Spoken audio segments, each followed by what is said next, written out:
Ah, adventurer, welcome to the artsy tavern, where tales weave themselves into the fabric of our existence. Here, have a tipple, grab a canvas, and gather around the fire for a story. Liath was born in a human village late in the night. The midwife gasped and handed Liath to her mother, with a look of sorrow on her face. "I'm sorry, your baby's cursed." Looking down at her child, she saw the stars shone in her eyes, and saw nothing but the beauty of the night. Yes, she wasn't the average baby, but she was destined for great things.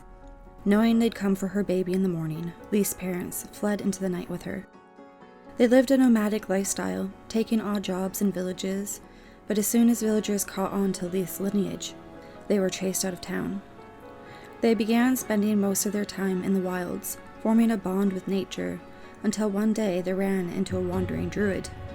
The druids had noticed their connection to nature and invited them to join their circle.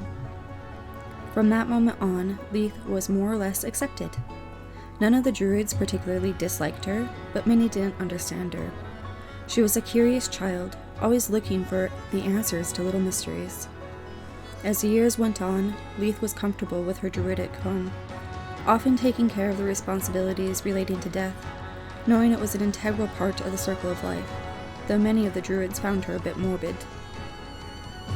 However, after the first 500 years, she was getting bored and restless. What was the point of living such a long life if you never left your home forest? One day, the elders and her parents sat her down, and her parents told her that they believed she was born a Tiefling because her great-grandmother may have made a pact with a demon to save their people, but they didn't know the details of the pact. The elders told her that they thought she had an affinity with an old druid circle, the Circle of Spores, but couldn't tell her much more than that. They told her that the druids used to be widespread in the world and could travel between other worlds, but now they're a rare sight. And with that, Liath's curiosity became too much. She needed to learn more about herself, the druids, and the secret of the world. So she set off in search of answers, but often found herself getting distracted by the secrets she would hear whispered in the corners of taverns. Never getting involved, but she enjoyed watching the gossip play out, only ever getting involved if it threatened the circle of life and the natural world. But she still gained recognition as a slightly unusual and aloof druid that might poison your mead,